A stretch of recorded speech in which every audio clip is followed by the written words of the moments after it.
What's happening, train enthusiasts? Yep, train video, not a bike video. But we'll try to keep it entertaining as much as I can entertain. You know I'm not much of an entertainer. Anyway, as promised in a short I had maybe a week ago, we have a couple Atlas locomotives. This is the Atlas, I think they call it a Gold Series version of the TRAINMASTER. So let's take a look at it. It's actually a fairly nice model. They do a really good job on this. I think it's called a Gold Series. I'll look it up here before the end of the video. But yeah, there's a lot of separately applied handrails, the cut levers. There's details on the fans on top.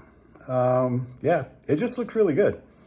Maybe equal to, or yeah, I would even say a little bit below a Scale Trains locomotive. If you're looking at one of their mid-level locomotives, it's definitely on par with that. It comes with loc sound, so it sounds pretty good. Anyway, let's get into it and take a look at it. Okay, here we have it, the Atlas. What is this? It's a H24-66 Fairbanks Morse TRAINMASTER. I think this one was one of the locomotives that was produced after World War II that used possibly surplus, I could be wrong, like horizontally opposed, not really horizontally opposed, they're opposed piston two-stroke diesels.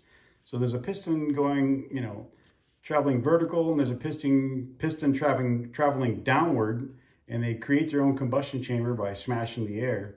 So you've got two crankshafts on the motor, one on top, one on bottom, and they're geared together. And then there's a blower attached because it's a two-stroke force-fed or force induction two-stroke motor. And then obviously on a train, it would be driving a generator. And I think on a submarine, it actually drove a generator as well. But I think it was a propulsion unit for the propellers on some World War II or post-World War II submarines. So yeah, we had a couple of locomotives back in the late 40s, 50s that had diesel submarine engines for prime movers. Interesting. So yeah, so this was, in its day, it was the most powerful single-engine locomotive in production. It had 2,400 horsepower. Not bad, not bad. This version is the Southern Pacific, number 4803. And I believe Southern Pacific, some of the videos that I've watched, use these to pull commuter trains through Southern California. But let's see what we have for a description from Atlas. This is the Gold Series version, I believe. It comes with a loc sound decoder. And probably a few more details. I know there's etched, oh, there we go. And separately applied handrails, guardrails. I think the door levers on the doors are even separately applied with windshield wipers. There's painted crew figures. I don't know that you can see it. I can see his arm or something there. I think some models have separate classification lights. This one doesn't. I do believe those number lights light up. It has a functioning Mars light and the regular light. We've got a chain for the walkway. We've got air hoses. I don't see separately applied cut levers on there. Oh yeah, there it is. It's right there. You can see it. I don't know if that walkway folds down. I haven't tried. Does this fan? Oh yeah, this fan's an etched screen with the actual fan inside as well. So just looking at some details here, we got good looking trucks. I think that's a speed indicator cable that's going up there. Speed sensor, not sure. Fuel tank, air tanks, dual air tanks. Maybe why it was popular to use for passenger commuter service. Don't know. Coming around the back, we have the light and the working Mars light. Another walkway. I think that's attached. I don't think it comes down. Cut levers, air hoses, all the good stuff. Coming along this side, we have probably somewhat legible decals, the tiny decals above the, right below the walkway. And we have a crew member on this side. I mean, overall, it's a really good looking model. Looks like that air horn might be tilted back a little bit. There we go. Nothing a little pressure doesn't fix, right? Watch your step. Good advice, good advice. Are those walkways hollow down there? They are, look at that. So yeah, they've done a pretty good job with the details on this guy. It actually sounds pretty good as well. The Loc sound, you know, always has probably some of the best sound in the industry. There's some good decoders out there, but Loc sound, they definitely have the sound for diesels locked down. Sounds pretty amazing. So we can go over the details real quick if you want. This is all available online, but let's read them. So we have separately applied door handles, real metal springs in the trucks, realistic die-cast underframe, 5-pole skewed armature motor with dual flywheels for optimum performance, directional lighting, factory-equipped AccuMake couplers, painted crew figures, separately installed fine-scale handrails, etched metal radiator grills. Yep, we saw those here and here. Electronic dual mode decoder, eDMD Gold Series only. So this is obviously a Gold Series that allows Locomotive to run in either DCC or DC. Railroad specific details, lighting classifications, and on this one a Mars light instead of class lights. 16 usable horns, 2 usable bells, user selectable bells, and 2 user selectable synchronized brake squeals. Automatic notching and or manual or automatic notching modes. And that's about it. Like I said, you can read most of those details online if you want. Let's see if we can zoom in here. Rotate this guy around. One last look before we toss it on the layout.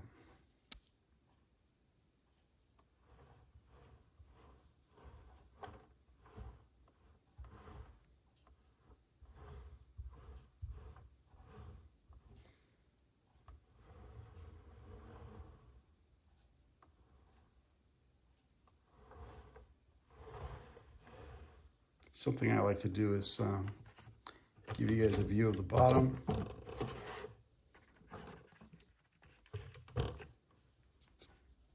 Not a lot to see, but there it is.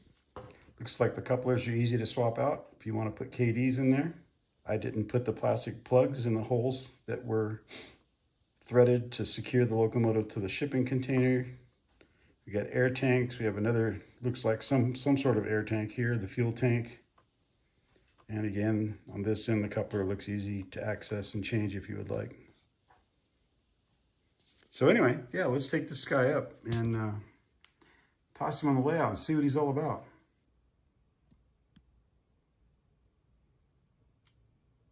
All right, here we are on the layout. Got some hoppers and a couple of cattle cars at the end. I think one of the cattle cars has a Soundtrack's sound card decoder in it. Yep, I hear sheep. Okay, so Loc sound, I think, is F8 to start.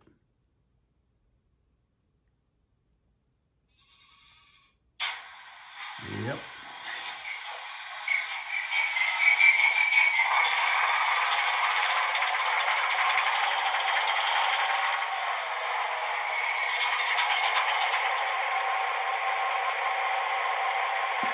Yeah, lights. Obviously headlight, and the number boards do light up. I don't know if you can hear me, that's pretty loud. And then I guess it's a Mars light, F5. Check out that whistle, or horn.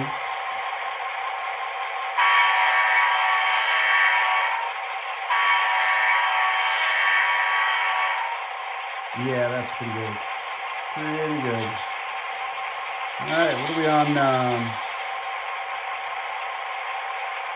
We're on 28 speed steps, so it won't be the slowest, acceleration from a standstill, but let's see what it looks like here. Speed step 1 of 28.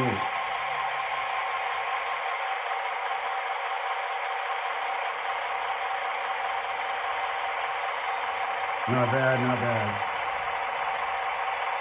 Yeah, that's pretty darn good, actually. Speed step 2. Speed step 3. You hear the engine notching up.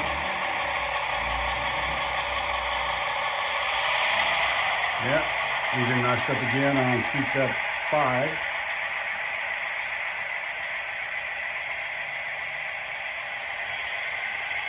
Notched up again on 7.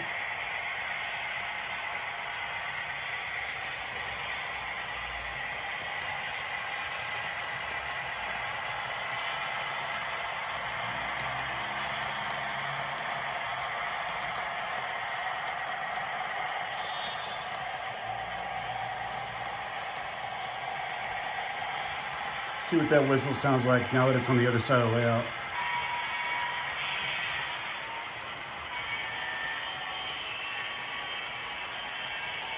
Not bad, not bad.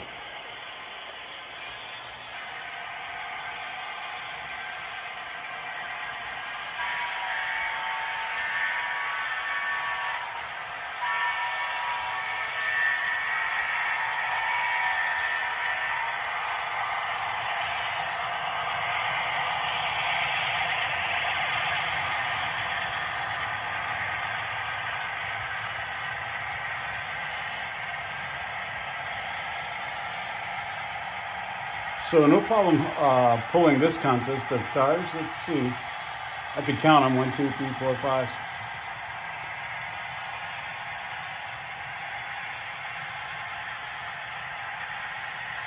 Looks like maybe 30 cars in a caboose.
And just for reference, I have just under a 2% incline, so no problem whatsoever with these cars, 2%.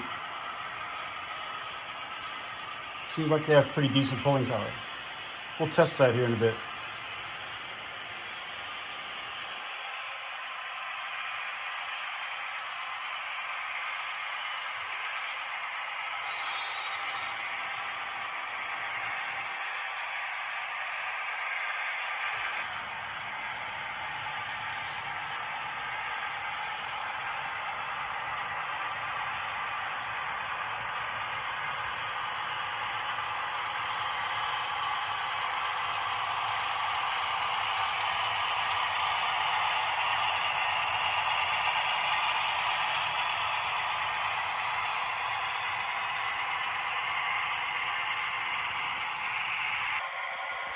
Okay, well, as a consist, I mean, you always buy pairs of diesels, right? Almost 9 ounces, which is pretty good. Let's split them up here and see what we get for an individual locomotive. Reset this. It's kind of hard to do with, do 3 things here with one hand.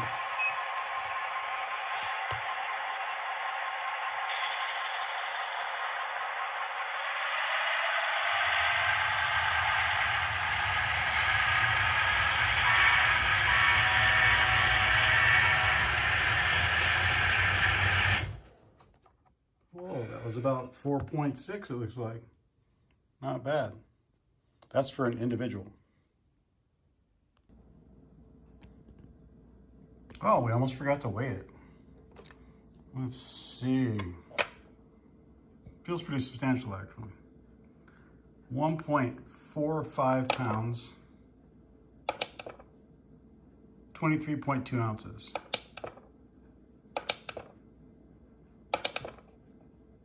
And there's that. Well, there's the Atlas TRAINMASTER. Hopefully you guys found something in the video that was helpful. You know, had issues doing words today. I don't know what the deal is. It's kind of late. I'm getting tired. Long day. Was working on motorcycles, planning on the layout expansion, those kinds of things.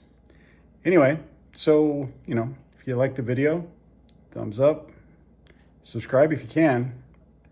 90% of my viewers are not subscribers. That's depressing. No, not really. Thank you guys that have subscribed though. Yeah, it really helps.